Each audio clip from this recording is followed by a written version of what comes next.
Welcome to the Blooming League of Original Podcasts.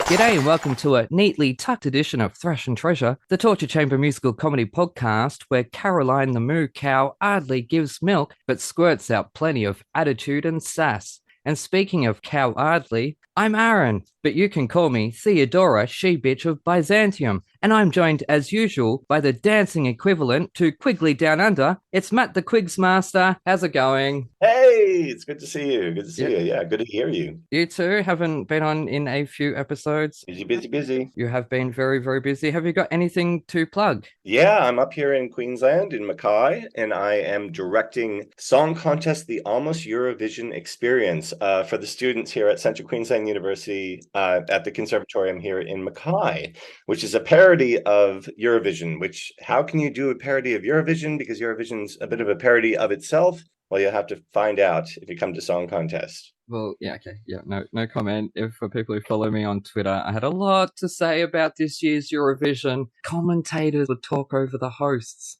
and they would talk over the guests. Shut the fuck up. Anyways, I lost my shit on Twitter. Without naming names. I didn't attack anybody. I didn't at anybody.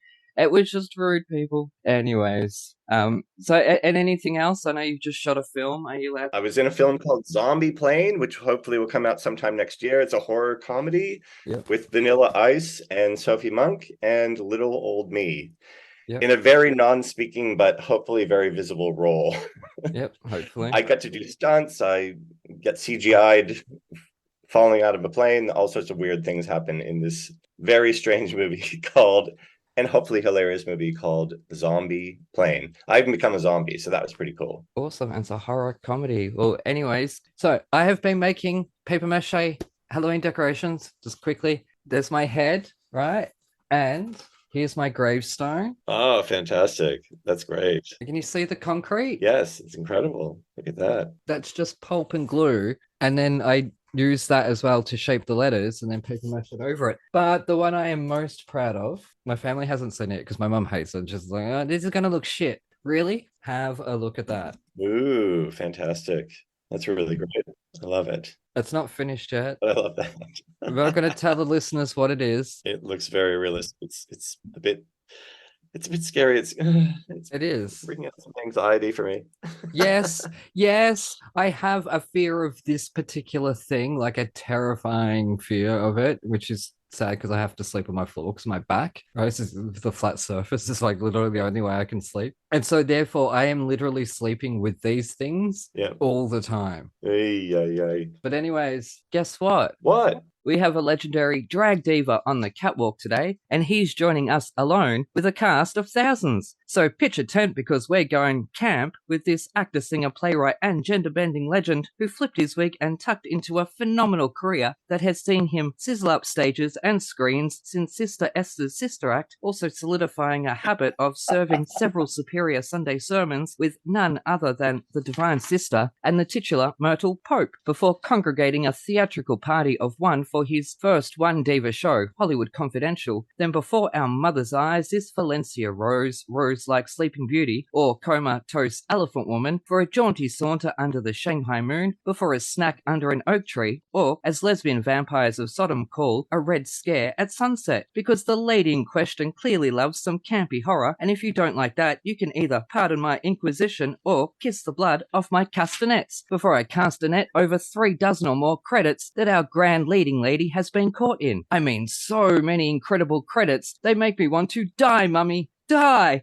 And you should be so lucky. So call the House of Flowers and help us 2 old cruisy whores of lost Atlantis plant a huge Aussie "G'day, Anna, bouquet you stay" to prisoner 99G376 of Oswald State Penitentiary and perennial New York cabaret mainstay who's an acclaimed purveyor of fine pages to stages with the late and legendary Rusty McGee's Green Heart, today's chosen cruisical, Boy George's Taboo, plus his Tony-nominated play The Tale of the Allergist's Wife, which was nothing to sneeze at. So whilst I bless you with a third story filled with divas on screen, I'm afraid it'll take all night. Plus we have only one life to live, and with trouble on the corner, it could happen to you. So don't be a very serious person. Instead, set your Frasier to stunning, cause it's a lipstick jungle out there, and we all need those Addams Family values. Also, I would just like to say that it is my conviction as we welcome to our torture chamber this truly trailblazing glamazon, this rompin' stomping living legend who made waves by driving me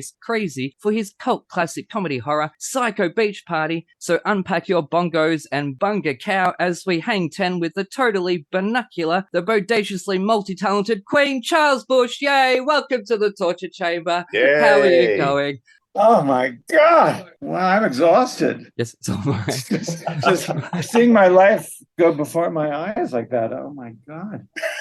I am so honored to have you on. I really am so honored to have you on. I am such a huge fan of Psycho Beach Party. I actually have 2 copies of it on DVD because I wore out the first one and I did just watch it again before and I was quoting it all the way through. So thank you so much for joining us. Goodness gracious me. Anyway, I'm thrilled to be with you. Yep, no, thank you so much for saying yes. As I say, I'd watched Oz as well, obviously. That was just such an impactful show for a young geek in the late 90s, early 2000s, let's just say. So. Helped me through puberty. Anyways, we'll move on very quickly. So, and I know Matt, being from New York, has known your work for so many years. So I saw a great production of Psycho Beach Party at a Jesuit college in Worcester, Massachusetts. Were they performing it there? They performed it, yes. This is probably around the time I was at NYU, so in the early, maybe mid-90s. Oh, a Jesuit college put on that dirty play? Yeah, at Holy Cross College in Worcester, Massachusetts. Wow. Yes, my friend Craig directed it, and it was fantastic.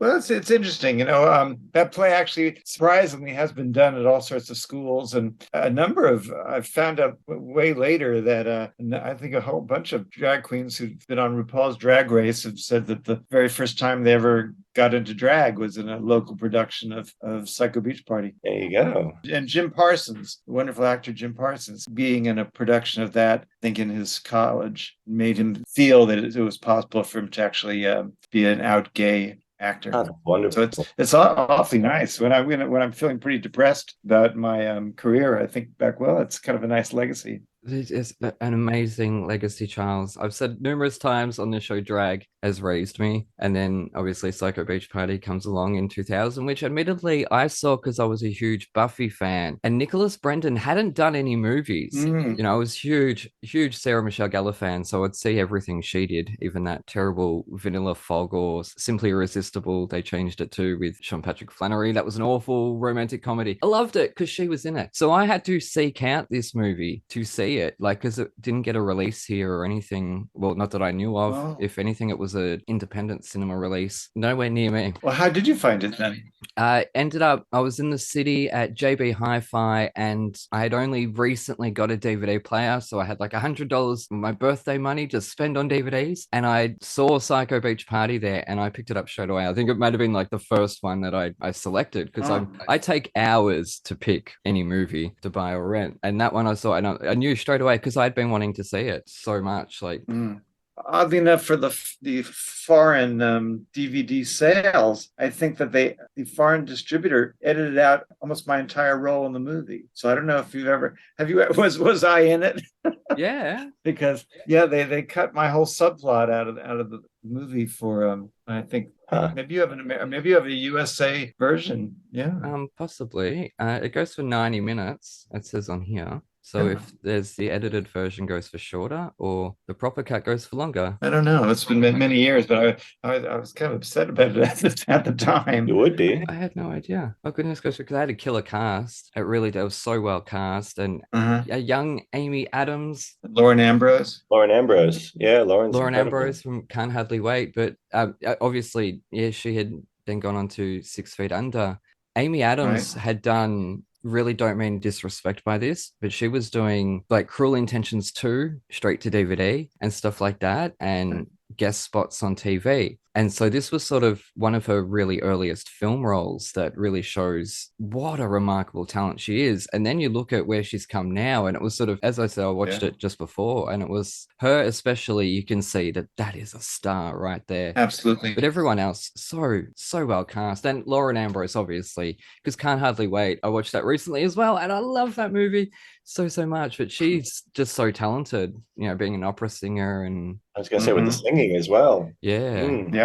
So, goodness great, you really did. And Matt Kiesler as well. He was in Scream 3, which I have on my wall. Next week, actually, I have someone from Scream on this show, and during the recording I actually get choked up. It doesn't happen often, Charles, but I get choked up talking about being 12 years old and watching it with my mum, and it suddenly clicked in my head like, oh shit, I've got so-and-so sitting there right in front of me. That was a wonderful feeling. I know, right? But we're like 90 something episodes in. This is nothing new. It was just Scream I absolutely love. Slashers I love. I know Matt's not the biggest fan of them, but I don't care. Well, I'm the producer, so I make these decisions.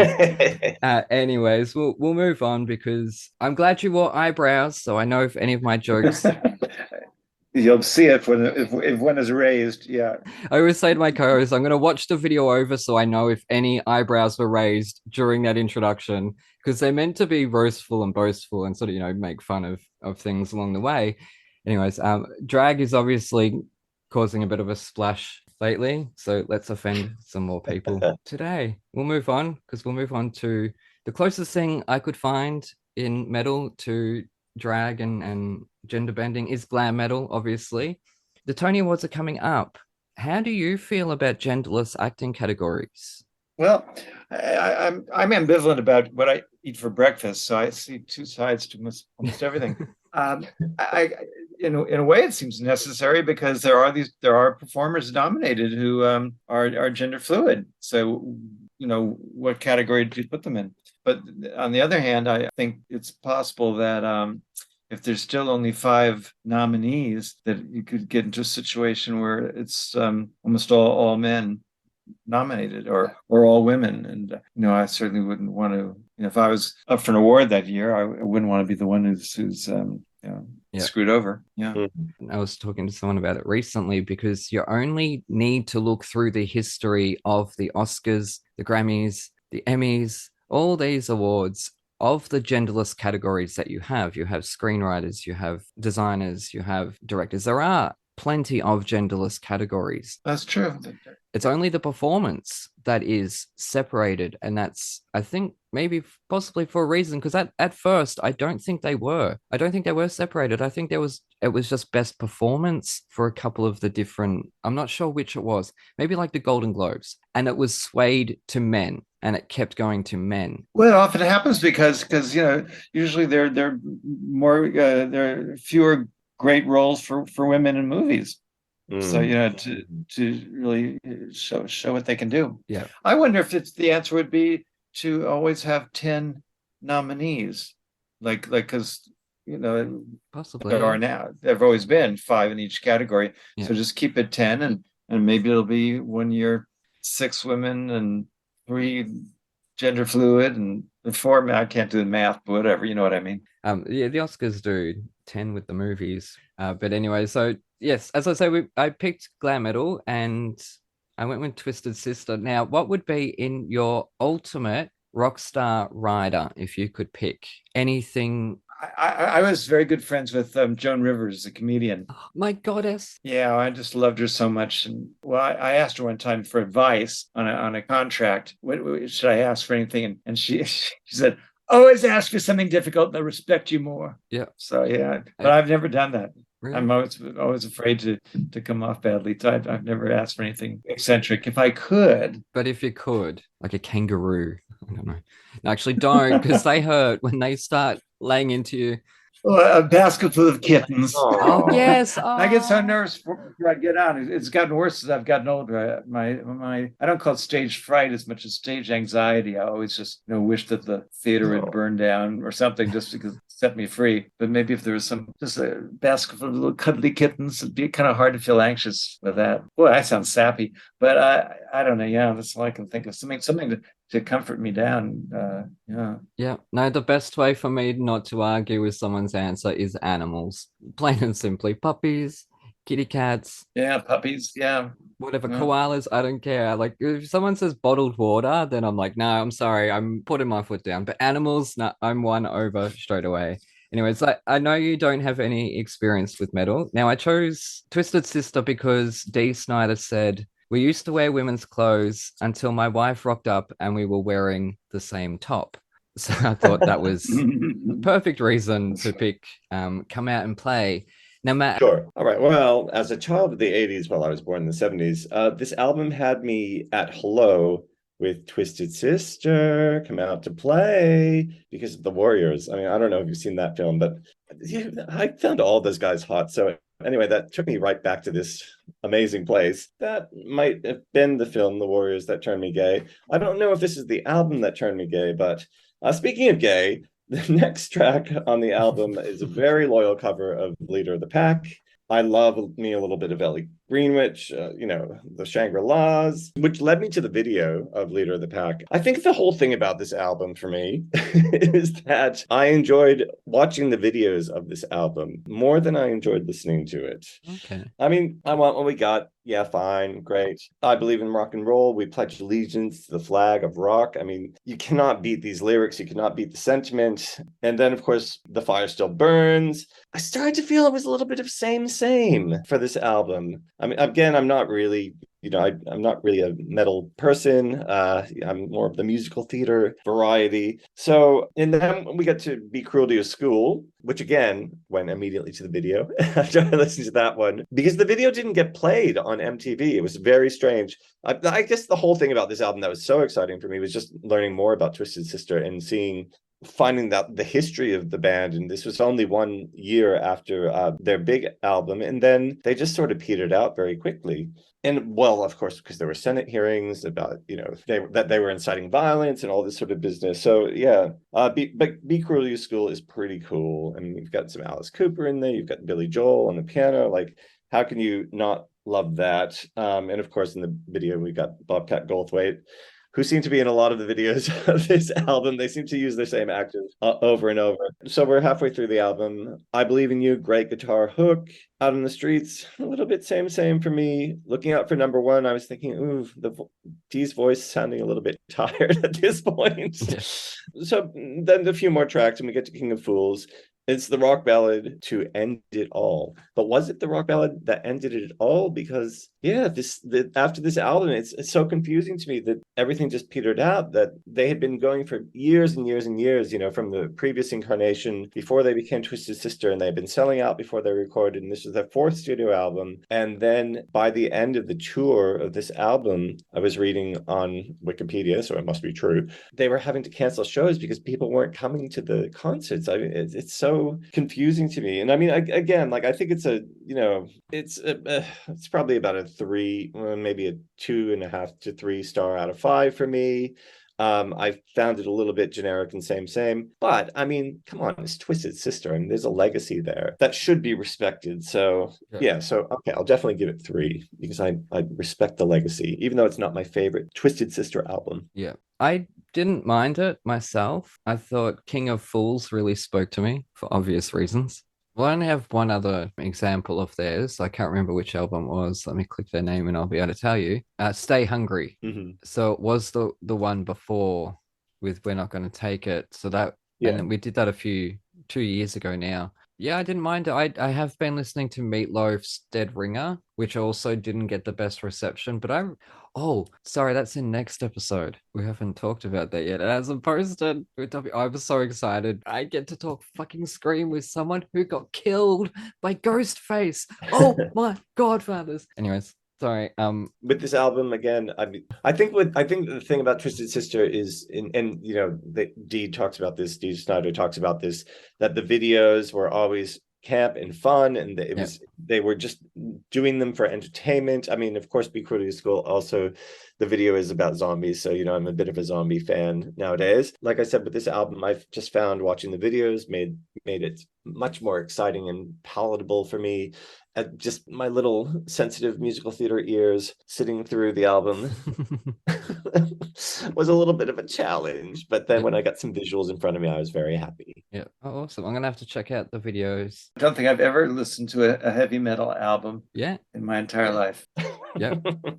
Well, I think this was camp, tight leather pants, cod pieces, big hair, makeup, like that sort of thing. It's you must know Twisted Sister though. Seen Dee Snider's pictures. Yeah, I don't live in a convent, darling. But but I just don't. I've never really listened. Well, they do Leader of the Pack. Yes. Oh, I love that. Yeah, and it's a very loyal rendition of it, I'd say. Oh, really? Yeah. Oh, really? I didn't know they did covers like that. They did on this one. And the video is very camp. Their videos are very camp, which is a lot of fun.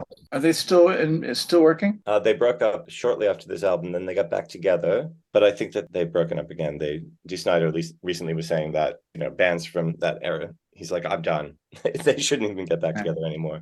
Yeah, I remember. I'd always heard that song, but Bette Midler's recording on, I think it was her first album, was where I first really glued into that song. Oh, really? So I love the old '60s girl groups. I grew up with them with my mum. So don't really, I never ask any questions. It's tragedy of my life. So I thought that you were actually going to be playing these songs. I know there are podcasts out there that play music, but they don't pay for it. I have too many actual artists on my show, like professional artists who created the music that would be played. So I save myself that money, though every bit of music we do use is all legitimate music. It's all proper. We've gotten the rights to it and stuff like that to use. So our theme song is a proper song. So I see. And I have one more question. So Matt, your accent keeps sort of slightly changing from kind of American to Australian. Where are you from? I'm American born. I was born actually in Orange, New Jersey, but I grew up in Gardner, Massachusetts. And then my husband is Australian. So I moved here 23 years ago. I see. Okay. So it goes all over the shop, Charles.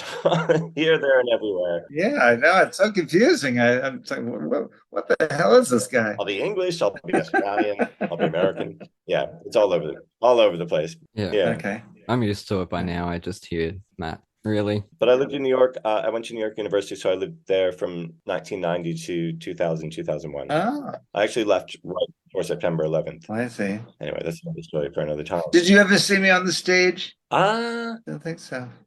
I don't think I had. I certainly knew who you were. But no, I don't believe I saw you on the stage. I mean, I've certainly seen you on screen. Yes, strange though our paths did not cross. Yes. Particularly because so often I've performed downtown, and I know. Yeah. I'm not really sure how that happened. That I haven't caught you on stage. So apologies, but it's nice to meet you now. So I have an excuse. I'm stuck in Melbourne, Matt. Shame on you. True. And I've never been to Australia. Oh, haven't you? Oh, come on over. No. Well, funnily enough, there's been 2 productions, I think, or 3 productions of Psycho Beach Party in Melbourne, and I knew about none of them. Otherwise, I would have gone and seen them. Bloody hell, I miss out on everything. One of them was Midsummer, so it would have been at least semi-professional, I think. Right. Possibly. That's our gay pride. But yeah, anyways, we'll move on from the metal if I can find my segue, because it looks like we've straightened out Twisted Sister, so we're going to come out and play an Outbreak.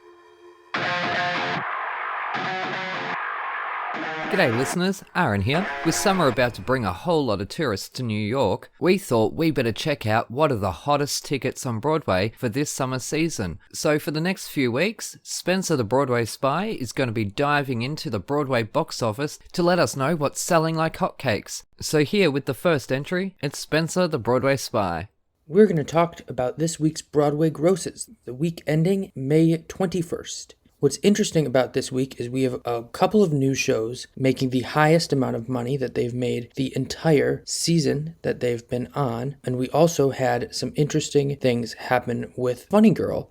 Our top 10 this week, from 10 to 1, we have Some Like It Hot, who crossed over $1 million for the first time since the show opened. Then we have And Juliet, which has been making over $1 million probably since they opened, a little bit after they opened, but they also made the most that they've made with $1.18 million. Then we have Harry Potter, which made 1.19, Aladdin 1.38, Moulin Rouge 1.4, Wicked, which made 1.68, and then you have MJ, which grossed 1.69, Sweeney Todd, which is, as you could tell, probably doing the best of all of the new shows, made $1.87 million, and then you have Hamilton with 1.9.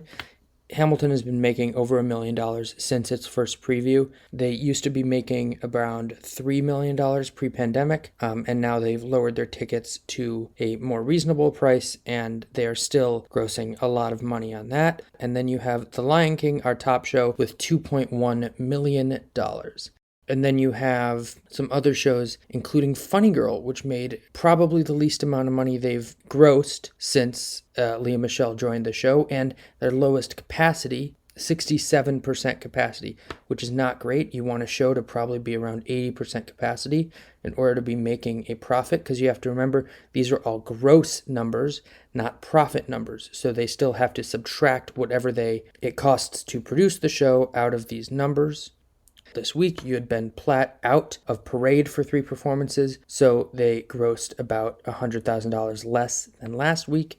And then you had some plays. You have Goodnight Oscar. You have Sean Hayes, who is a celebrity in that show. They've been hovering around 70% for that. And then you have Leopoldstadt, which is a extremely beautiful Tom Stoppard play, whose percentages, their capacity percentage, has been going down steadily since February. And it's a shame to see because it's really a beautiful play. And then we have Shucked, which did the most money that it has grossed since it opened, which is fantastic. Again, Tony nominations bolstering the finances.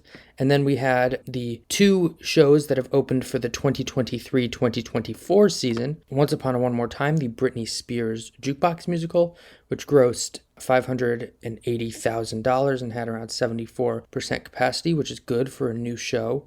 And then we have Grey House, which is a play which grossed around $352,000, but they were at 86% capacity. I have not seen this show yet, so I don't know really how much it costs to produce, but for a play, $352,000 is pretty good.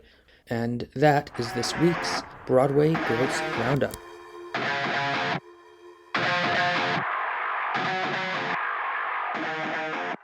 Anyways, we're back with Thrash and Treasure. I'm Aaron, that's Matt the Young, Hi. and we're joined by the royally glamorous Charles Busch, writer of one of my favorite movies, as I've mentioned a million times, Psycho Beach Party. So I do have to ask, are we ever going to get a musical version, or better still, a sequel, or better still, a musical sequel, and can I write it?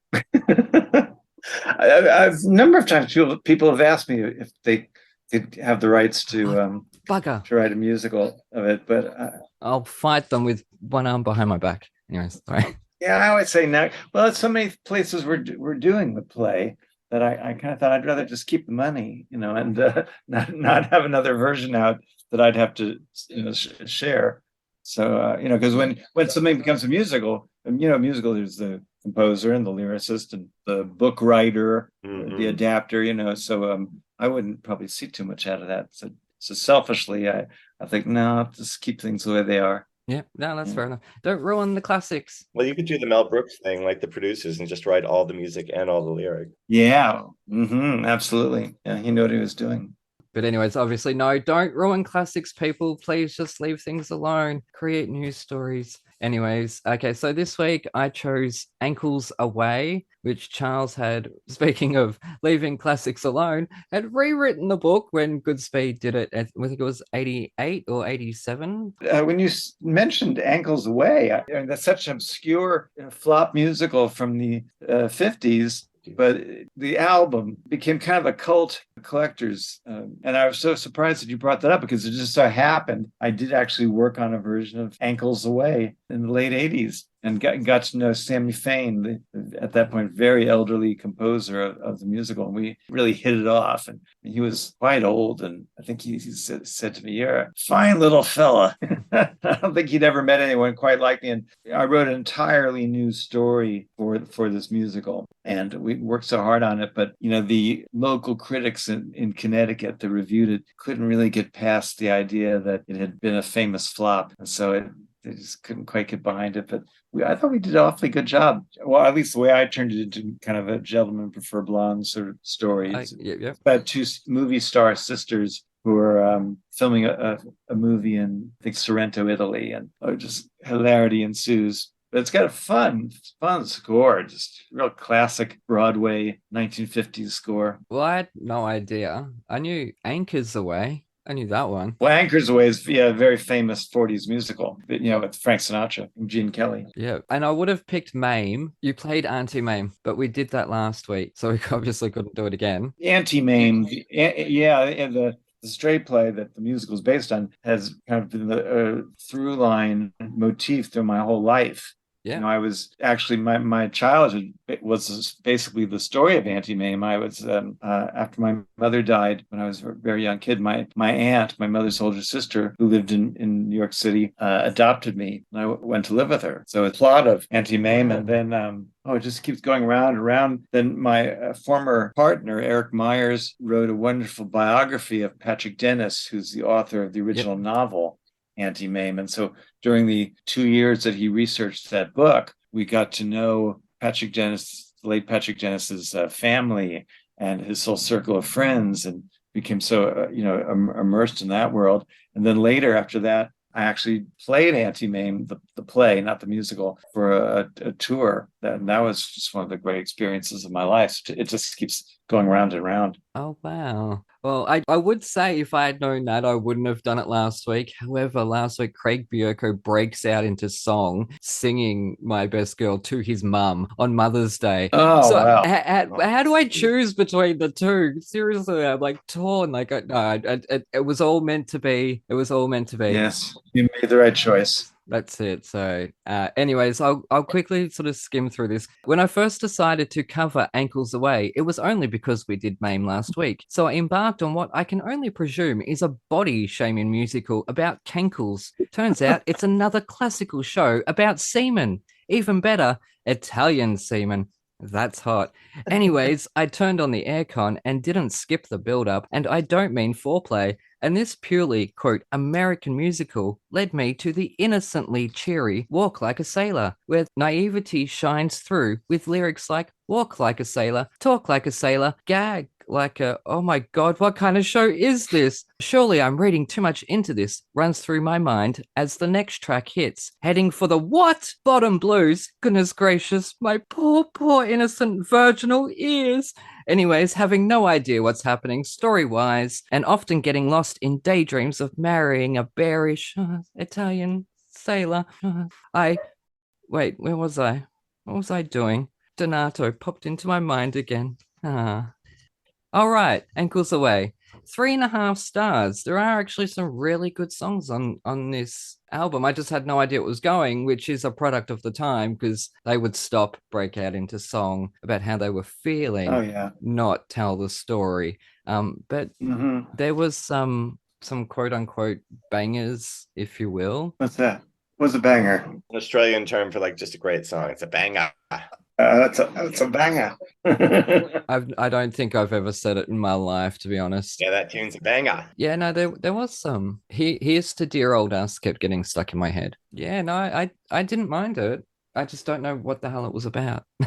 So, are you able to enlighten me? Well, I think the original story was kind of non-existent, but it really was a throwback to the musicals of the 30s, an excuse for some great songs. And I think it was one of those situations where suddenly a chorus line of girls would come out in a sailor outfit with sailor hats on. But we tried to turn it into a bit more of a book story. So, what was yours about then? I gave it kind of a Cold War kind of farce thing where there were spies, and I think the government, U.S. government, sort of thought that one of the girls was, hiding microfilm or something. It was all very, very silly, but it became very a farce. And I think I had one of the girls get into drag. They're kind of like, it's like Marilyn Monroe and Jane Russell and Gentlemen Fur Blondes. And I had the kind of the Marilyn character having to dress up as a sailor, passing off as a boy. And there were a lot of silly jokes about that. It was a romp. It really was a pity that we all kind of thought, oh, this is dollar signs all over it, and this is going to move on to Broadway. And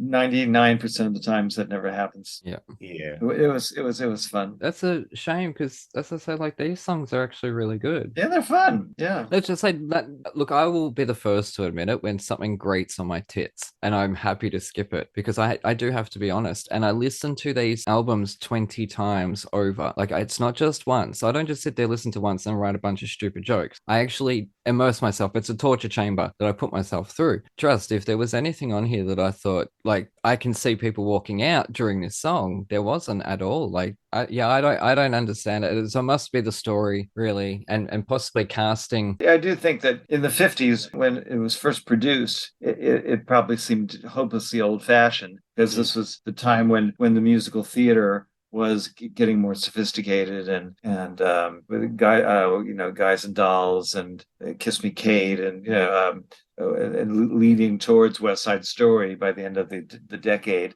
Yeah, and all true. the Rodgers and Hammerstein musicals. And so, yeah, I imagine the critics back then just thought, what the hell? This is, going backwards. So is there a bad show, or is there just poor timing? Poor timing, I think. I was hired basically to give it a whole new story. It was kind of funny that this fellow, Dan Soretta, choreographer, director, I guess the artistic director at Goodspeed Opera, which is a wonderful theater up in Connecticut that does revivals mostly of classic musicals. And they always, in the past, and it shows there were big hits from the past. But Dan Soretta had very fond memories being, I think, 15-year-old going to see it on Broadway, and he lost his virginity with one of the chorus girls in the show. And so that just always was kind of haunting in his mind. Allegedly, please don't sue us. Allegedly. Well, that's what he said. Maybe he was 16. Anyway, so it was a very fond memory for him. And so he wanted to do this. And I think it was the first time the Goodspeed Opera had actually produced a famous flop. And I don't think they ever did again.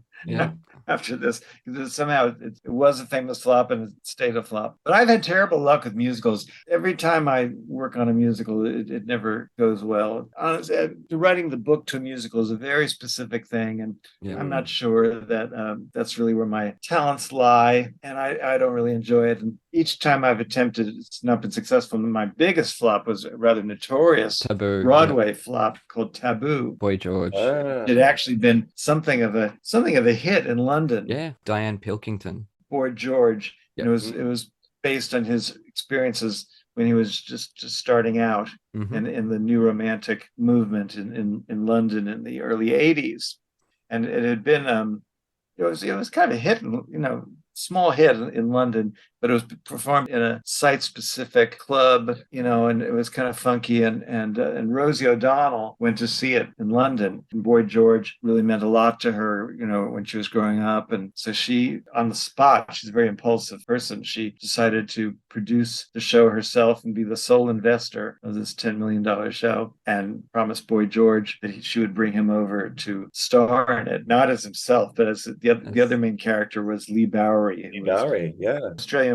Australian. His house, or his childhood house, is about 13 minutes away. Yeah, there's still a Lee Bowery party every year in Brisbane where people come and dress up. Fascinating figure. Yeah. So anyway, so then she felt that the story in London was rather weak, and so she then brought me in to write an entirely new book. And I think generally, it doesn't work when you have an existing score and then try to attach a whole new story to it, new characters. I don't know if it's ever completely worked, but it didn't work with this one.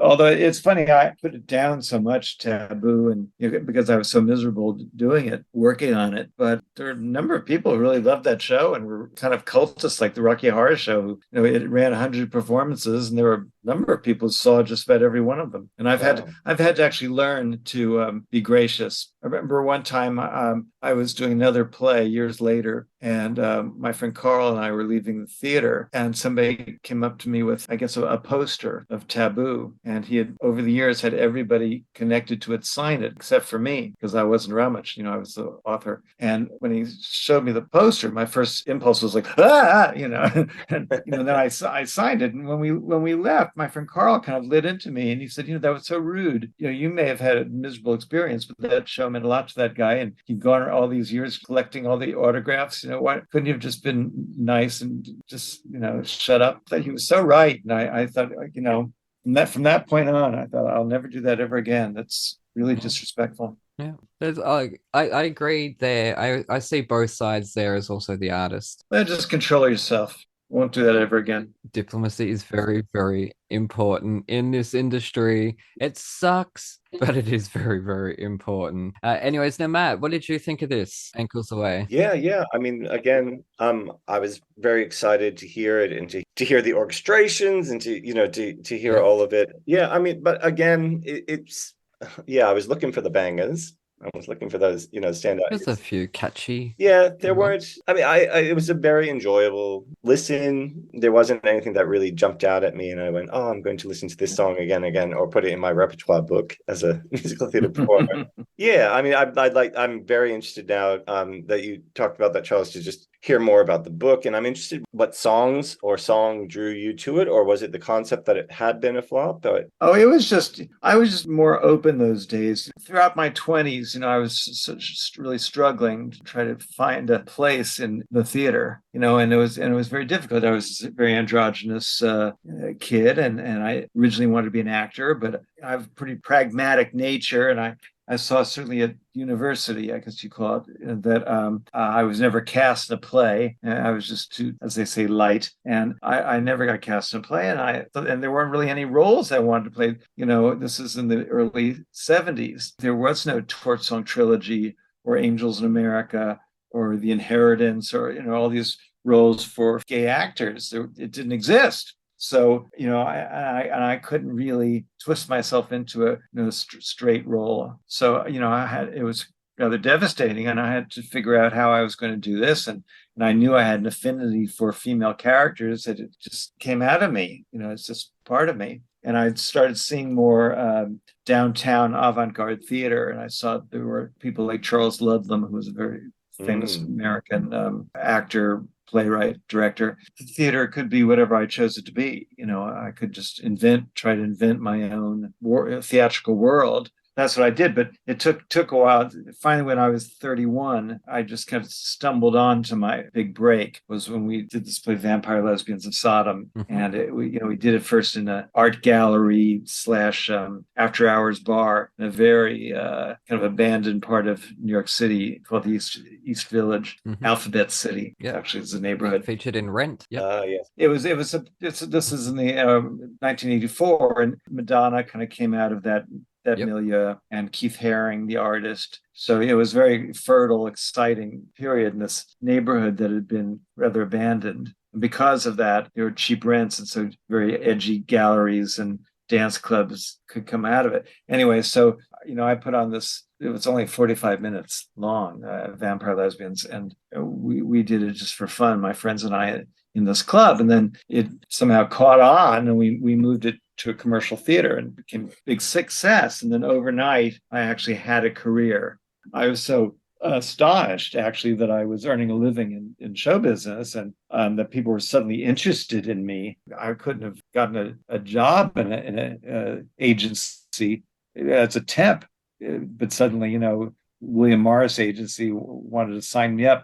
It was such a novel idea that I was much more open to things that I would be today. And so, I kind of was, anything that came my way, I was intrigued by, and got into a number of odd experiences. But so when Goodspeed Opera called up and said they were interested in me working on something called Ankles Aweigh, I vaguely knew the title, I think. And I just thought, might be interesting to try it.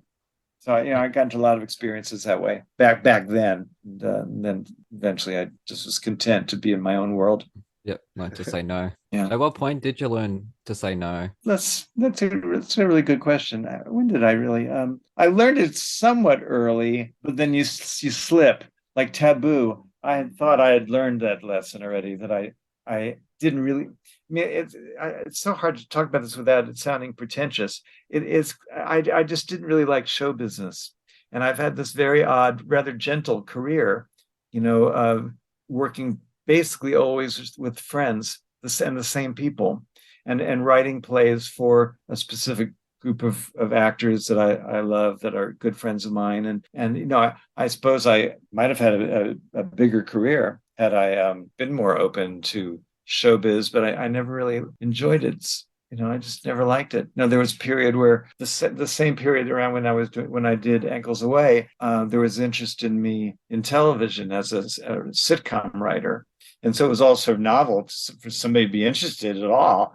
That I said, okay, I'll try it, and so I wrote a number of TV pilots because I don't know how much talent I had for actually writing TV pilot, but I had great talent for pitching the project to networks. Basically because I'm a performer and I didn't really care. So I wasn't sweating and, oh God, I want this to happen. Since I didn't really care, I could just go in, to this room of vice presidents at HBO or Showtime or CBS and just tell them a story and get all into it and, shed a tear at the sentimental part. And so I had 100% track record of, I think I sold 10 out of 10 ideas, and not one of them was ever shot, not even a pilot, never, because I think my pitch was better than what I delivered. And it was fine by me because I didn't really want that life. I didn't want to move to LA and be a sitcom writer. I liked my life in New York as a leading lady of my off-Broadway plays. It's been perfectly fine. I'm very content. But occasionally, I would get swept up. Like Rosie O'Donnell, I didn't really know her, but she's, I'm very, very fond of her. But she's a big personality, and she wanted me, and she sort of seduced me basically. And I said, okay, I thought in a way, I kind of wanted to get to know her better. Probably was one of the reasons why I took the job, and I even though it was kind of a bit of a disaster, came away with it really liking her. Yeah, well, there's our episode title, Seduced by Rosie O'Donnell. Yeah. No, we won't do that. We're scandalized. To quote Bart Simpson, show business is a hideous bitch goddess. Yeah, it really is. So you did the right thing as an artist to follow your instinct. I don't know. I hope so. Yeah, maybe some people wouldn't agree with that. So much more respect, honestly, because it's the ones who chase the fame, who want all the fans and want to be signing the autographs all the time, who want the endorsements and all that. They're the ones with the ego that destroys their career and their reputation with other people. So much respect for you, Charles, to have followed your instinct, to have not given in to temptation as much as what you could have, obviously, with Taboo. Yeah. Yep. Well, just actually, this past week, I don't want to use names, but anyway, a very famous, legendary lady who I adore, but she interested in how I'm doing this in such an oblique way. Actually, it's Bette Midler. Anyway, and I've known her. I've sort of known her for a long time. And anyway, she's interested in a play of mine for us to make a movie, and I don't know. And it's been dragging on for like 20 years. And anyway, I was telling her about another project, a little movie that my friend Carl and I are hoping to make, little indie film. And anyway, I could tell that she thought I was totally out of my mind. And she finally said, Charles, I think we need to send you to a rehab for the excessively loyal, because I just tend to work with the same people that I just love being with, that are my family, like my family. Speaking of loyalty, so you live in Greenwich Village, you said? Yeah. Have you always lived in the village? Have you lived in the same apartment for all this time? Yeah, I've lived in the same block for 40 years. Oh, fantastic. I grew up in New York, but a little more uptown. Yes. And but I remember when I was a kid, very young, my oldest sister, I have a sister who's 10 years older than I am, and she went to your sister Eileen? My sister Eileen, my sister Betsy, she was studying textile design at the Fashion Institute of Technology, and that's downtown. Yeah. At this point, I don't want to get too complicated, but I was living in the suburbs. My original family, my nuclear family, melted down. I lived in the suburb. Anyway, Betsy would come home, and she was living in Greenwich Village with, sharing an apartment with some girls at school. And she would just tell us all these stories about Greenwich Village and coffee houses, and the streets had names that sounded like out of a fairy tale. Patchen Place and McDougal Street, Abingdon Square. It sounded like out of Harry Potter, Anyway, I kind of vowed at 10 years old that if I can survive childhood, I'm going to live in Greenwich Village. And as soon as I could, I would, at 14, when I moved into Manhattan to live with my Aunt Lillian, and I would sometimes just cut school or after school, I'd come downtown and just wander around the streets here. And it's really a magical kind of place. And then after I graduated college, and I was trying to find my first apartment, I found a very beautiful street, the one awful tenement building on a very nice street, West 12th Street. And I was able to get a cheap apartment sharing with a friend of mine. And then I stayed there too long in that building, about 15 years. Then I was able to afford to get a nicer apartment. The whole thing was I didn't want to be more than a 2-block radius of where I was. So I found a place just around the corner. And I've been here now about, I moved into this apartment, I think, in 1995. My family in general, we don't move around. I have friends who've lived in 18 apartments over the course of 30 years. But I stay put, and I have a great place to live. I moved in this house in 1994. Oh my gosh! So I know exactly what you mean. I know we're going on 30 years next year. Wow! I've only just gotten a new shower for the first time in 30 years. I'm looking through different glass in my shower, because everything is falling apart. Anyways, it looks like the ankles gave way, so we're going to fall to an ad break.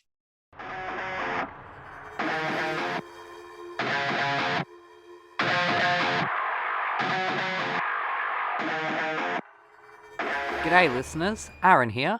While you're topping up your coffees, did you know that you can support our show and go on a fantastically scary adventure at the same time?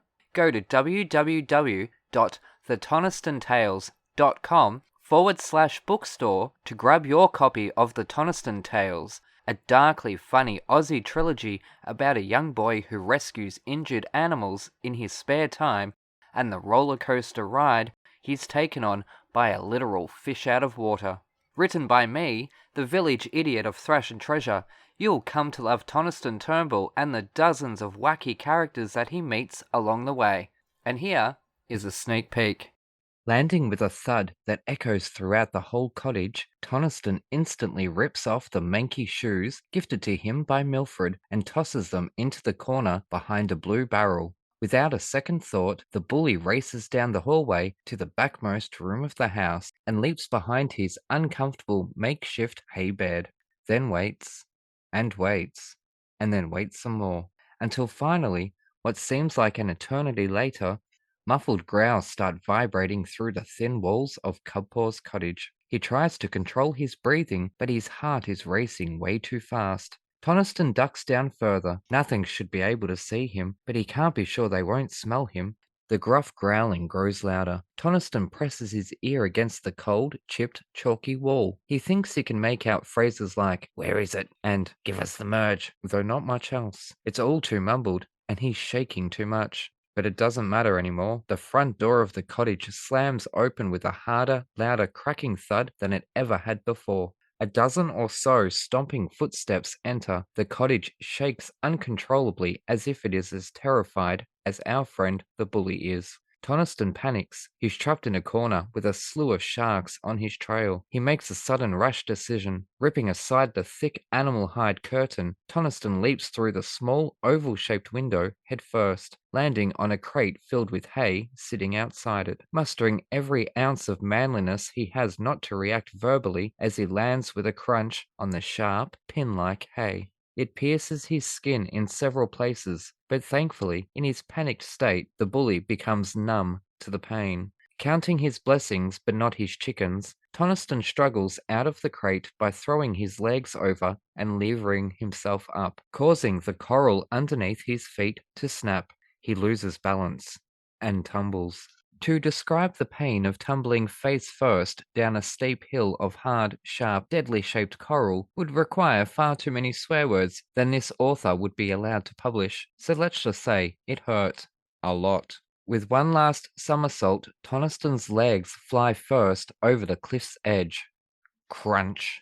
His left hand grabs hold of the outmost jagged knob of coral. The stocky body of the 10-year-old child sways rapidly back and forth like some sort of death-defying pendulum. He gasps for air, or from shock, not even Toniston can tell. All he knows is above him a deadly coral cliff and deadlier sharks. Below him, larger, sharper coral under a sea of giant, sharp spikes of natural metal. His head throbbing, and vision too blurred with bright red splotches to be able to see clearly for too long. His face is dripping with blood. It runs down his shirt front, tickling him in the process. But all he can do is swing there. It's moments like these that a boy really needs his mum. Unfortunately, while Toniston's life hangs in the balance, on Earth his life was, dishonestly, being celebrated by all at Gumbaya Primary School after news of the bully's disappearance had spread like wildfire through the tiny town, then onto the music industry before eventually reaching the wider world. Rock music fans, specifically those of Muzzletop, had flocked to the outskirts of Melbourne, leaving wreaths, band posters, and hand-drawn tributes to honour the missing son of their favourite singer. Although none of them knew the boy, many had seen him standing on the side of the stage of the band's concerts alongside Tina. Also, at the time of his disappearance, hundreds of the world's entertainment media lined the streets outside the school and, sadly, outside Tina's house. Wanting any word they could get their greasy hands on, the gossip came in thick and fast as snide, bored neighbours took it upon themselves to speculate and make up stories for their 5 minutes of fame. Inside the house, the phone ringing 10, 15 times a day from nosy TV stations, hounding the poor, terrified mother, there was no escape. And whilst Tina was never polite in her declination, still they persisted. "Call me again and I'll punch you in the nose," she promised. The school's principal, Mr. Patterson, had himself realized how cold and nasty it would look if Toniston Turnbull's former victims didn't at least pretend to mourn his disappearance. And thus, with an added paranoia of becoming a suspect, Mr. Patterson set out to overcompensate with memorials and dedications to the boy who touched all our lives with his love of animals. Mr. Patterson felt satisfied his school's image was intact. The largest memorial from the school came in the form of a service in the gymnasium. With every student, teacher, news reporter, and local police in attendance, Mr. Patterson sought to show the world just how much Toniston had meant to the school. The service would have made the bully puke. From the awful school choir butchering his least favourite songs, to the obnoxious releasing of the white doves, Mr. Patterson may have been satisfied his memorial service paid tribute, but Toniston is far too cynical for that. And yet, whilst hundreds of people sat on the cold plastic seats in the Gumbaya Primary School auditorium, not one person in attendance truly knew Toniston when he was around. But all alone, in her large house, the animals all shunned outside, Tina Turnbull sits with her umpteenth glass of wine, ignoring the umpteenth phone call from friends, fans, and family, but most sad of all, wondering, for the umpteenth time, what she could have said to her only child to have brought the two of them closer together. A now broken photo of Trent Turnbull and an infant Toniston, only hours after his birth, sits at her feet under the table. Tina simply doesn't care about the million tiny shards of glass cutting up her feet. She just wants her son back. And as if joined at the soul, while dangling from the lavender-coloured dead coral cliff face, somewhere in his head voice, Tina's cries are heard by the boy. His face scrunches up, but then it relaxes. I can do this. Grab your copy of The Toniston Tales from thetonistonTales.com/bookstore today. Hooroo!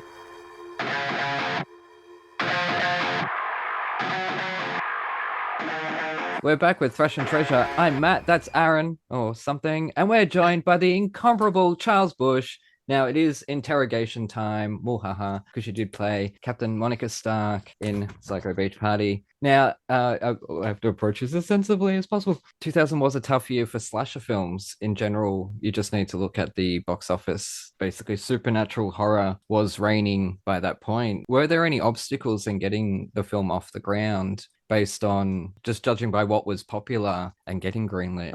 Well, this was an indie film. This wasn't a big studio movie like Scream. It had been a play. It was a play that I did in 1987, ran about a year.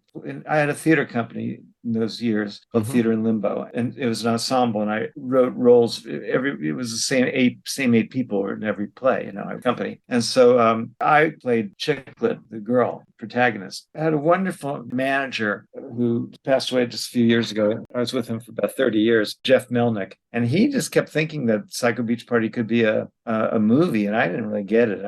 I thought it was so rooted into the stage, but he kept pursuing it, and every couple of years, I'd ask him, "What's going on with Psycho Beach Party?" Well, and then finally, what year was that movie? Like 99 or something? 2000, yeah. It all kind of came together that he began representing a young director, Robert Lee King, yes, who had made a very well received short film that Strand had produced, released in it was 3 short films together called Boy's Life or something. And anyway, it's like a series of 3 short gay movies. Anyway, so Strand wanted to make a feature with Bob King, and then Jeff Melnick, my manager, took on Bob King as a client. So he thought, oh well, put Charles together with Bob, and that he could direct a Psycho Beach Party movie. I guess I'd never written a screenplay at this point, and the play was very, very, very different. There wasn't that much plot to it. And Bob really taught me about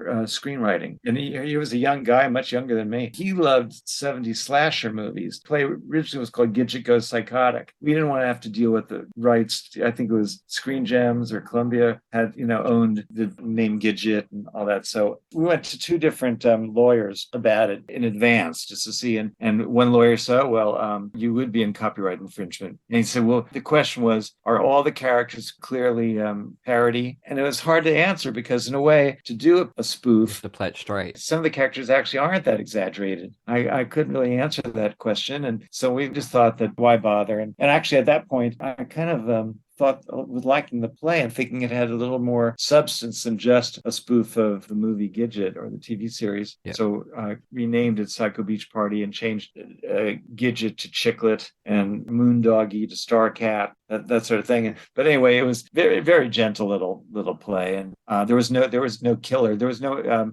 Captain Monica Stark. It was just about these kids on the beach and her mother and all that.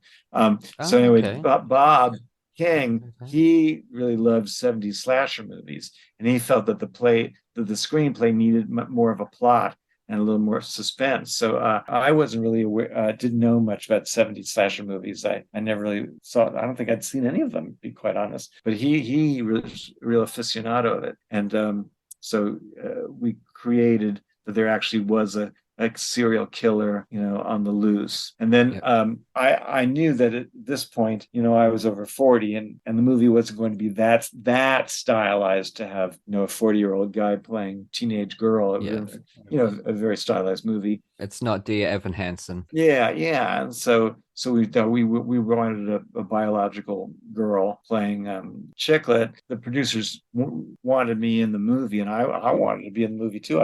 Not sure if I'd ever at that point. Adam's Family Values. Oh, I'd done that. Yeah, that was 92. I was quoting you as a child saying tramp. Well, that was really fun. But but I never had a big part. So anyway, so we thought, well, since there's an actual killer in the plot, there has to be a sleuth, and so I thought, oh well, I'll create this new character, Monica Stark, who's very efficient but yet rather glamorous chief of police, and that was much more typical of the kind of roles that I've played in the theater. How did Lauren Ambrose get involved? Is that I just auditioned? I wasn't too involved. There was all.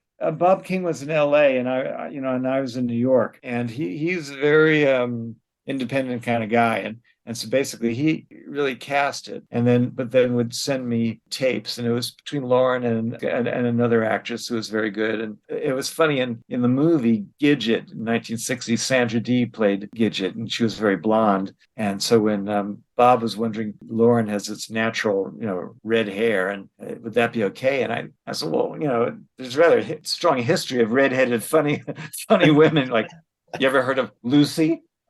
So anyway, but she was great, and she had as she said, played really good supporting roles in a few big commercial movies, which I don't think she'd ever played a lead like that. And boy, she was fantastic. And She was so good. Yeah. Could do anything. Could do anything. Very funny. Yeah. Lauren Ambrose, please come on this show. Anyways, okay, now with Drag Race, it's so predominant at the moment. If you were to do a remake of it and you were to cast it with Rue Girls, who would you have in the cast? Well, I'm a big fan of Jinx Monsoon. I think that Jinx is sort of from my in my line, as we would say, actor, drag, and I think there's no end to what Jinx Monsoon can do, and we've become friendly lately, and so big fan. Sasha Velour, I think, it's fascinating and doing to stick out to me, but I watch that. I watch Drag Race every season, so I do keep up on it. But Jinx is my favorite. Have you watched the Down Under version? Oh, is there Drag Race Down Under? Yeah. Oh, there is, really? It's literally taking over the world. There's Mexico starting soon. There's the Philippines. There is Germany starting. There's France, Holland, Sweden, Italy, Spain, Thailand, Chile, Australia, New Zealand together, because apparently we're not good enough for our own versions. But anyways, I've dreamcast it for you, right? So we've got Berdine, Olivia Lux, Bettina, James Mansfield. Oh, yeah, very good. Marvel Ann. I thought Simone, because she's got a bit of spunk to her, a bit of attitude. She's very much a leader. You're a good casting director. You ought to be in casting. Thank you. Some of these, we've had guests on and I've been like, you should Queen Latifah as Mama Rose, and Tim Minear, who, like, American Horror Story, right? He's big, huge Hollywood producer. He's gone, wow, that is great casting. And I wanted to say, Tim, fucking hire me. Anyways, I couldn't. So who would be the mother? Who's Chiclet's mother? Well, I thought Ben de la Creme, but then I thought no, Ginger Minge, but then I thought no, Wintergreen, the cameraman Sarge. It has to be a straight man playing the mum. So Wintergreen. Remember in season 9, they did the makeover challenge and they got members of the crew. Oh, yeah. Wintergreen was the cameraman, the stocky cameraman Right. who was so popular and made everyone laugh. He just came back last year again. Perfect mum right there. For Lars, Bruno, the pit crew member, Starcat, Scarlet Envy out of drag, because out of drag he's so gorgeous. So darn pretty. So beautiful. The great Kanaka, Bob the drag queen. As Monica, I was torn. Mrs. Karsha Davis or Thorgy Thor, because I thought they could both play that in their own unique way. So no role for Jinx at all? Wow. No, to be honest, I didn't, because Jinx is so busy at the moment, she wouldn't have time to do it. But that did actually cross my mind. She was just on Broadway. She was in Chicago. And going to be on Doctor Who as well coming up. Goodness me. And now is Chiclet or Florence, Marsha from the recent season, because has done Broadway. They were trying to push her in the drag scene, but in terms of acting, would have that nailed. So that's my dream cast there. That's a good cast. You're good. Hollywood, call me or email me. Anyways. Now, very good. Excellent. Thank you very much. Now, what would Charles Busch's Drag Race look like aesthetically and content-wise? I think he's doing fine without my input. What would your challenges be like? Because obviously you've got a different path with your drag. So this is a terrible question to ask me. I don't know. I thought it was a good one. I'm like always gonna love. I mean, this. it is a tricky thing, though. I understand that in a competition show, you kind of have to have some sort of thing that what's the word I'm thinking of? Just that everybody can do. Just common things like the lip syncing, a mainstay. Yeah, I see why you're going to have to do that, but it does, in a certain sense, limit things in that there are so many brilliant drag performers who just don't lip sync. That's just not what they do, and so it kind of seems like to win, you basically have to be a wonderful lip syncer who can who can do, death drops and Blitz and flips. I mean, I mean, the most talented drag performers I know would probably be, kicked out after the first attempt to lip sync. I mean, I know myself that I'm the worst lip syncer in the world. I really almost never had to do it. But in this movie Die Mommy Die, I had to pre-record song and lip sync it to it on, camera. And I'm just slightly off. A couple of times people have said to me, "Oh, it's so brilliant. You're just slightly off." It wasn't intentional, honey. It's just I'm bad at it. It's a real skill. That's not even a backhanded compliment. That's like They thought I did intentionally. They thought I really was so brilliant that I could just slightly. You're like, yes, darling. Yes, darling. That was a choice. Yeah, I should just accept it. No, I'm terrible at it. anyways, is there a director you hope tackles one of your plays? I'd like to work with Ryan Murphy. I feel like I'm the only person who hasn't been part of his universe, and I think he's a fascinating producer, and I love the fact that he is in this rare position that whatever kind of camp fantasy he has, he can actually get that series done. And they vary widely. Tim Minear is the man I mentioned before about the gypsy casting thing. He created 911 and Lone Star, and he's worked with Ryan Murphy on about 10 different shows, right? He's an executive producer. He was on this show 12 episodes ago. Well, give him my phone number. I think it'd be exciting to be in that world. I think I could be very good on American Horror. One of those strange, grotesque roles. I think you'd be great on that. Absolutely. I'd like to be in that. So if he's maybe he'll be listening to his podcast. But next week was killed in American Horror Story season 1 by Evan Peters, and I forgot to ask him about it because I'm too busy talking about Scream for bloody 90 minutes, aren't I? He has wonderful actors in that show. I mean, Evan Peters, I think, is just beyond brilliant. Oh, hell yes. Did you like the Dahmer series? I haven't seen that one yet. It's very well done. Very well done. Now, Oz, this is one show, as I say, got me through puberty. You had maybe possibly the most heartbreaking death. I do remember watching it, and I think I cried when she does your nails after you are dead. Were you thankful that Natalie didn't get murdered or executed or stabbed or hung or electrocuted? No, the opposite. Yeah, the opposite. Me too. I would have wanted to as well. No, what happened was, well, first of all, I got onto Oz in a strange way because I haven't really pursued an outside acting career. And but I was a big fan of that show.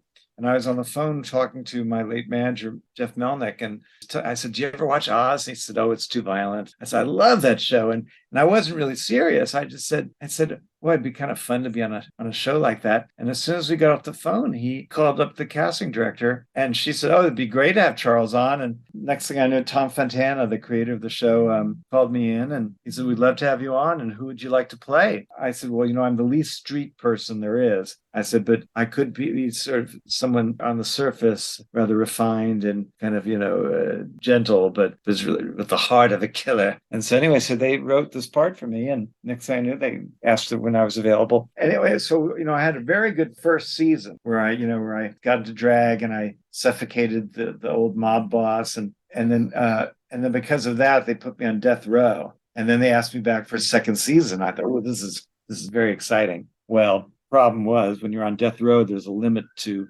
plot lines that they can do for you, and the characters also had AIDS, and it didn't bode well for a third season, between the two. So a lot of the time I was behind other people's scenes, like in my cell, there'd be something else going on, and here I was on death row, but I had this rack of drag clothes in the cell, and I had this wig that I was always rolling into curlers, and and I was wondering, where is he going to ever wear this? And on death row, and a friend of mine said the greatest suspense of that season was when is Nat Ginsburg going to be finished rolling that wig, the curlers? And then I started getting more and more sick each script, and one week all you saw was I was throwing up in the toilet, but the scene was really in the other cell, these two guys who had bigger parts. And I thought, well, I'll show them, and they're all very kind of edgy kind of actors, and so I really threw up.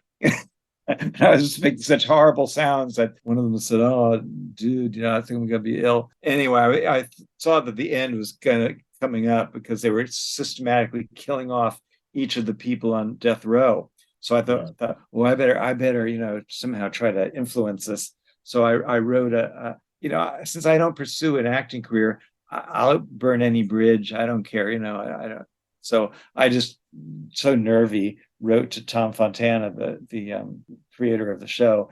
I wrote him a little note and I said, I'm sure you have it all figured out, and I'm sure it's wonderful. However, what do you think if when I go to my execution, because I really wanted to have a big scene being executed, as when I go to the execution, what if I insisted on being dressed up like in drag, like Susan Hayward in I Want to Live, where she played a death row inmate who goes to gas chamber, and then I described this whole scene. I said, what if Sister Pete, who Rita Moreno played, she comes into my cell and she does my nails, and then when I'm in full drag, with great defiance, I go to the gas chamber, and fuck you to everybody, and so anyway, the next time I was on the set, I ran into him. He said, "Oh, I got your note. It's very interesting. Let me think about this." I thought, wow, I got it all figured out.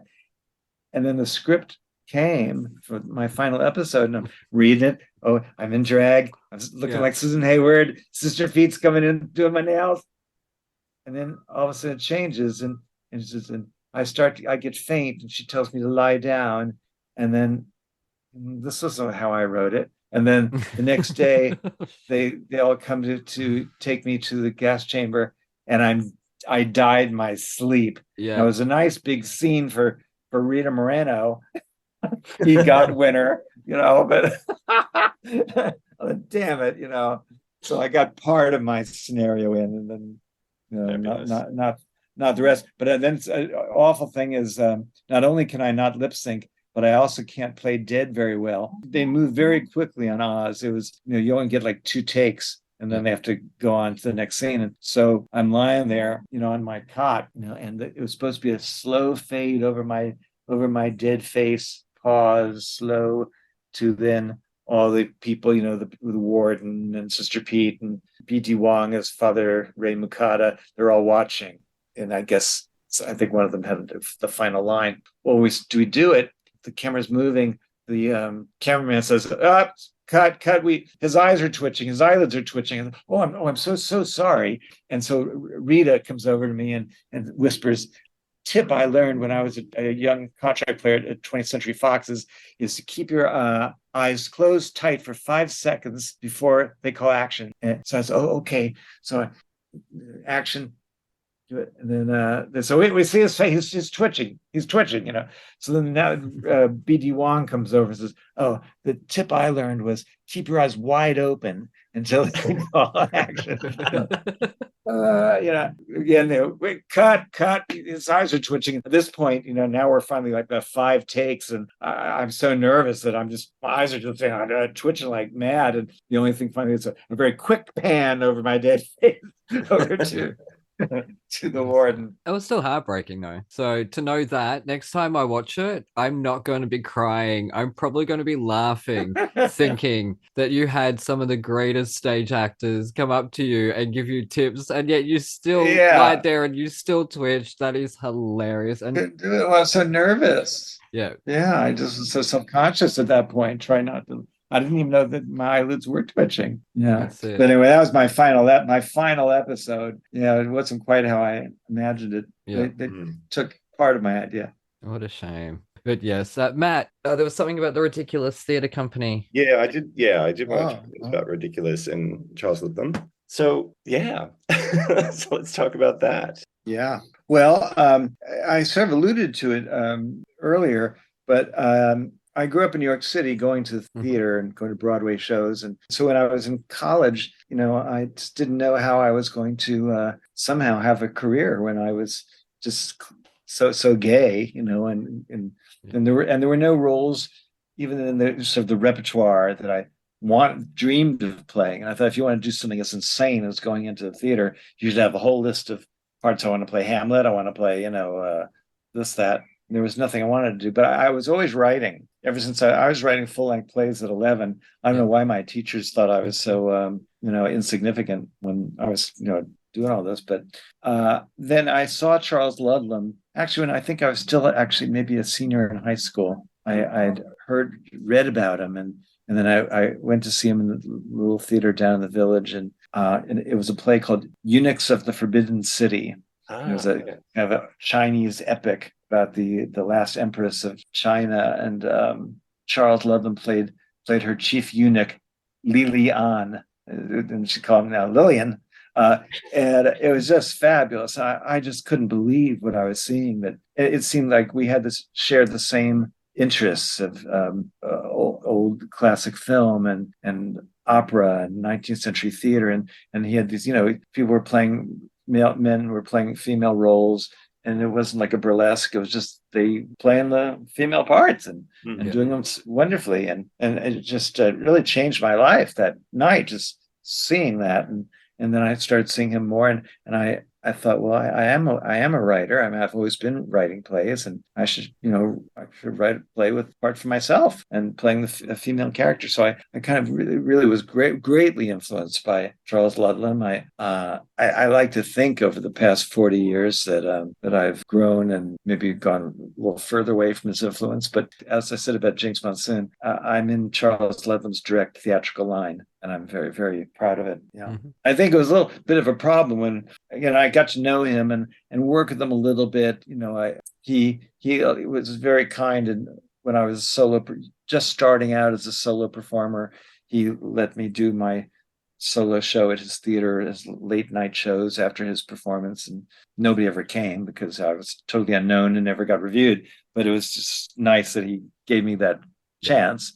And then while I was sort of in his orbit, one of the actors had a family emergency, and I filled in in a little part for a couple of weeks. But that was it. And I never wanted to be part of his company or even really to be friends with him. I just wanted him to think I was talented. That was basically it. But then years later, when we did Vampire Lesbians and it became a real commercial, I don't think that pleased him too well. He was nice to my face, came to the show, and was very nice, but I understandably that he had thought that I'd ripped him off. That's the way careers go, and but I kind of worshipped him. Yeah, brilliant. I understand his point, though. I would have felt probably handled it with less grace than he did. Yeah. Frankly, yeah. But yes, I get it. That totally just wanting people to see you're talented. I totally get that. Yeah. It's not really about working with them or in some cases maybe, but just you want them to think you're you're worthy. And to stand amongst me. I totally get. I put all that effort into just a simple introduction. I put all my literary prowess into it. I've just got two more questions here. One of them is a little bit serious. You have been a drag performer for a couple of years and blazed trails. we have kids today standing up saying, I'm the first to do this thing. No, kids, you're not. There have been people that have been blazing these trails, and Charles is one of them in terms of being a gender bending performer in the public eye at a time when it wasn't safe to be gay, full stop. We talk about now it's not the safest times, but the 80s, the early 90s were much, much, much less safe, as a lot of us know, with fucking broken bodies. Now, when you look at the state of society today and how people are going after drag, is it hard not to be disappointed in the progress, or are you remaining hopeful that there are people out there still being vocal, still fighting good fights? Oh, well, yeah. I mean, it's terrifying.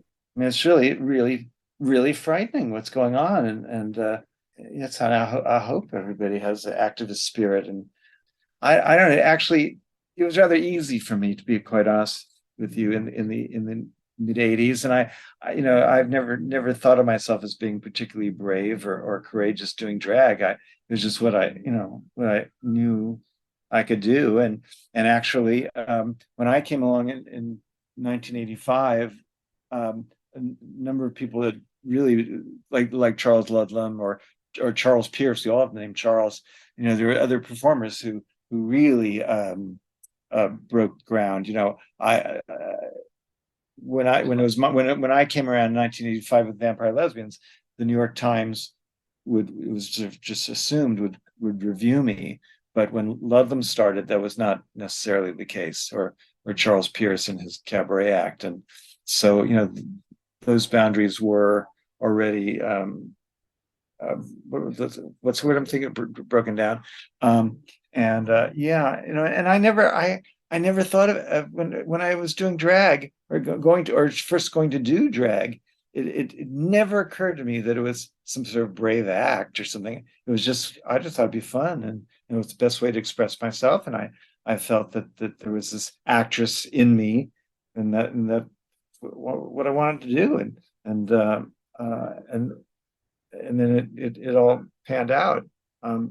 But our war in my youth was AIDS, and it decimated my generation, and my theater company, basically we felt, we disbanded. It wasn't really a formalized thing. It just, we kind of moved on to other things, but also the deaths in our company were devastating. And so yeah, that was kind of our war. But then what's going on today, this with DeSantis and the far right and the transphobia and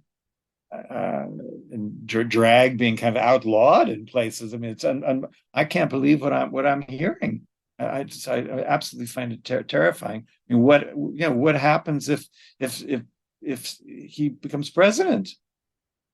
It's very, very scary, and it must be stopped. I've said before many times, being 7 years old, dressing up in girls' clothes, joining class at school, and I had the other kids laughing at me and picking on me and pushing me and kicking me, spitting on me. I think of the little boy that I was. Those little boys still exist today, but they now have adults who are making fun of them. Yeah. Yes. Fortunately, there's the internet.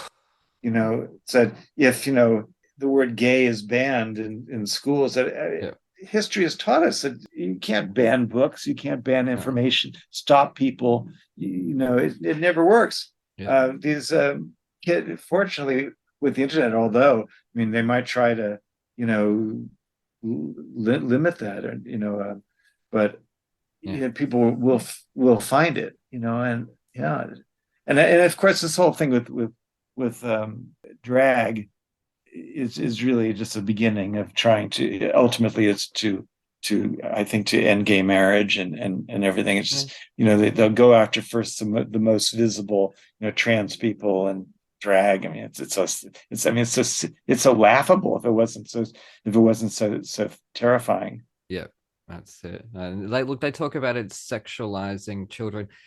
You fucking idiots! Those dicks are tucked so fucking tightly up them, and then they're taped down, and then they've got the gaff over them, and then they got their fucking pair of tights, and then they're taped down again. They've got another pair of tights over them, and then they've got padding, and then they've got more tights.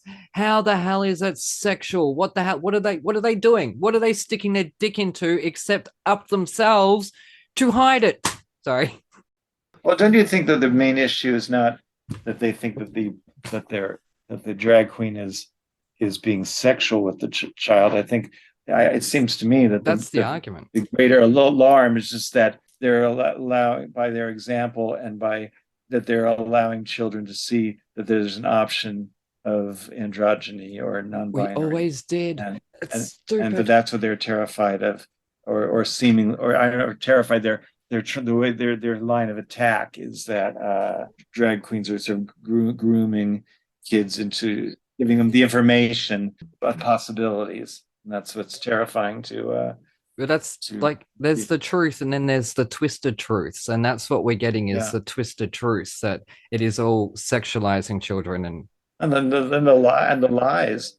And the lies and the bullshit, and it's pathetic. It is more left-wing versus right-wing bullshit that is just petty and pathetic. And quite frankly, men have been wearing. Jesus was a drag queen. Look at those dresses. He was a bearded queen. That long, flowing, beautiful hair. Come off it, man. Jesus was a drag queen. Come at me on Twitter if you dare.